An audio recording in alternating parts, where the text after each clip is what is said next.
Hello student, good morning. आज हम लोग क्लास 6 की ग्रामर जो हमारा चैप्टर चल रहा था भाषा, लिपि और व्याकरण, जिसमें हमने भाषा की डेफिनेशन पढ़ ली थी और उससे आगे हम पढ़ेंगे। इसमें भाषा में हमने सीखा था कि भाषा किसे कहते हैं। भाषा वह साधन है जिसके माध्यम से हम अपने विचारों को दूसरों तक पहुंचाते हैं तथा दूसरों के विचारों को ग्रहण करते हैं। इसे हम क्या कहते हैं? भाषा कहते हैं। ये सारी चीज़ें हमने क्लियर कर ली थी। इसके आगे है विचारों को प्रकट करने का दूसरा माध्यम है लिखना। हम लिखकर भी अपने मन की बात या विचारों को दूसरों तक पहुंचाते हैं। यानी हमने ये देखा था कि एक तो हम बोलकर पहुंचाते हैं, दूसरा हम लिखकर पहुंचाते हैं। जैसे अमन पत्र लिख रहा है, यानी ये पत्र के माध्यम से भी हम अपने विचारों को दूसरों तक पहुँचा देते हैं।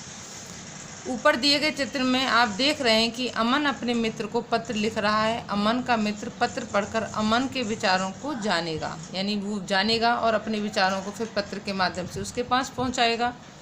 भाषा का दूसरा रूप है लिखित भाषा। इसके माध्यम से हम अपने सामने न रहने वाले तक अपने विचार लिखकर पहुंचाने में सफल होते हैं। यानी हम सीधे सीधे समझ सकते हैं। जिस तरीके से पत्र का व्यवहार तो हमारे जीवन में कम हो गया है, परंतु हम अपने फ़ोनों से जब हम किसी से बात नहीं हो पाती तो उसके लिए हम लिखकर मैसेज छोड़ देते हैं, तो वो भी क्या है? हमारी लिखित भाषा का ही उदाहरण है।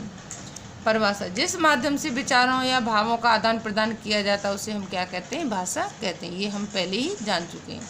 अब उपयुक्त तो स्पष्टीकरण के आधार पर भाषा के निम्नलिखित भेद किए गए हैं। देखो, मौखिक भाषा जो बोलकर या सुनकर प्रकट की जाती है, यानी जब हम दूसरे के सामने बोलते हैं या दूसरे के विचारों को सुनते हैं। लिखित भाषा लिखकर पढ़कर, यानी जो हम मतलब लिखकर या पढ़कर दूसरे के विचारों को समझते हैं और अपने विचारों को उस तक पहुंचाते हैं। सांकेतिक भाषा इशारों या संकेतों, यानी जब हम अपने मतलब शब्दों को बोलकर न लिखकर केवल इशारों के माध्यम से प्रकट करते हैं। नंबर 1, सबसे पहले मौखिक भाषा। भाषा के जिस रूप द्वारा मनुष्य अपनी बात बोलकर दूसरों तक पहुंचाता है उसे मौखिक भाषा कहते हैं। इसमें दूसरा व्यक्ति सुनकर बात समझता है। भाषा का यही रूप प्राचीनतम है तथा इसका प्रयोग व्यापक रूप में किया जाता है। यानी व्यापक रूप में, यानी ज़्यादा रूप में किया जाता है। वो क्यों? क्योंकि इसमें मतलब हमें लिखने की या कुछ गलत होने की कोई संभावना नहीं रहती। केवल अपने भावों को हम क्या करते हैं? व्यक्त करते हैं। दूसरे व्यक्ति के सामने क्या करते हैं? व्यक्त करते हैं। और दूसरा जो सामने वाला है वो अपने विचारों को हम तक पहुँचाता है। तो इसको कहते हैं मौखिक भाषा, क्योंकि ये सबसे ईजी है। कहीं भी व्यक्ति कहीं भी अपने विचारों को व्यक्त कर सकता है, इसलिए इसका व्यापक रूप है, यानी फैला हुआ रूप है। सबसे अधिक प्रयोग किसका होता है? हमारी मौखिक भाषा का होता है। इसके बाद है दूसरी भाषा है लिखित भाषा। भाषा के जिस रूप द्वारा व्यक्ति अपनी बात लिखकर दूसरों तक पहुंचाता है वह लिखित भाषा कहलाती है, जिसमें दूसरा व्यक्ति पढ़कर बात समझता है। भाषा का यह रूप मौखिक रूप की अपेक्षा सीमित है। सीमित इसलिए है कि इसके लिए हमें साधन की ज़रूरत होती है, यानी ये हमारे पास जब पेन या कॉपी होंगे तभी हम इसका प्रयोग कर सकते हैं, नहीं तो इसका प्रयोग नहीं कर सकते। इसलिए इसका रूप क्या है? सीमित है। यानी जब हमें बहुत अधिक ज़रूरत होती है तभी इस कार्य को हम करते हैं। बाकी जब तो हम मौखिक भाषा से अगर हमारा काम चलता है तो उसको ही हम प्रयोग में करते रहते हैं। इसके आगे है सांकेतिक भाषा। भाषा का वह रूप जिसके माध्यम से हम अपने भावों और विचारों को संकेतों या इशारों से प्रकट करते हैं। इसे कूट भाषा भी कहते हैं। कूट भाषा यानी मतलब केवल समझाने के माध्यम से, यानी कुछ चीज़ें ऐसी होती हैं जब कोई व्यक्ति हमारे सामने बैठा होता और हम उसको मतलब उस समय बात नहीं करना चाहते तो इशारे से कहते थे। यानी कूट का मतलब है चालाकी की भाषा भी यही है। यातायात के नियमों का पालन अधिकतर चिन्हों या संकेतों के माध्यम से ही किया जाता है। यानी मतलब जिन शब्दों को हम नहीं बोलना भी नहीं चाहते, केवल उन्हें इशारों या किसी के माध्यम से हम एक दूसरे को समझा देते हैं। इसका सबसे परफेक्ट जो उदाहरण है वो है हमारा ट्रैफिक लाइट वाला। यानी जब हमारी 3 लाइट लगी होती हैं तो उन तीनों के जो सिग्नल होते हैं उनसे हमें पता चल जाता है कि कौन सी लाइट हमसे क्या कह रही है। ये सब क्या है? सांकेतिक भाषा का सबसे मोस्ट पॉपुलर उदाहरण है। आजकल लोग कूट भाषा के माध्यम से अपने बैंक खाते व अन्य खाते सुरक्षित करते हैं। कूट भाषा का मतलब है इसमें हम मतलब उनको एक उससे शब्द से मतलब या किसी चीज़ से मतलब एक शब्द से ही व्यक्त कर सकते हैं, और जो केवल हमको ही पता होती है या जिसको हमने बताई केवल उसको पता होती है। हर व्यक्ति उसके बारे में नहीं समझता, यानी उसको एक लॉक की तरह हम कह देते हैं कि जो लॉक मतलब केवल हमको ही मालूम रहता है।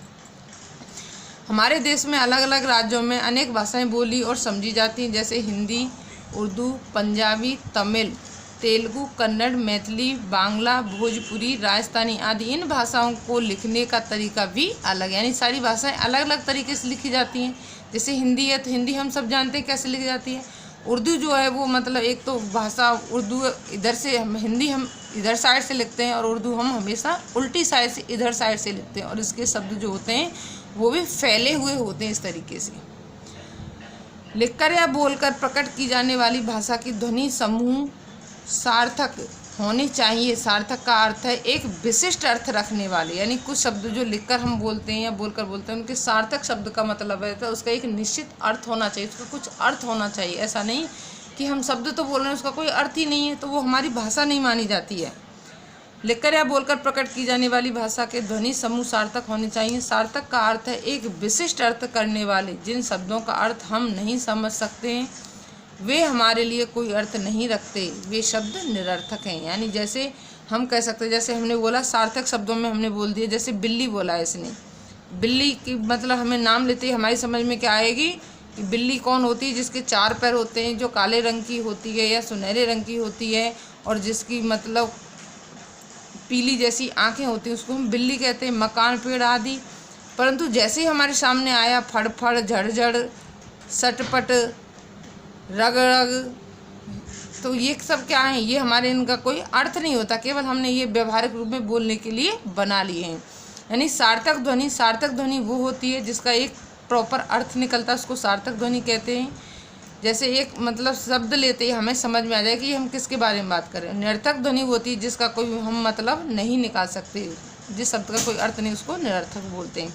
इस तरीके से आज हमने भाषा के कितने रूप होते हैं, सार्थक ध्वनि किसे कहते हैं, निरर्थक ध्वनि किसे कहते हैं, इन सब के बारे में जाना। इसके आगे अब हम आगे नेक्स्ट वीडियो में पढ़ेंगे। थैंक यू बच्चों, आज के लिए इतना।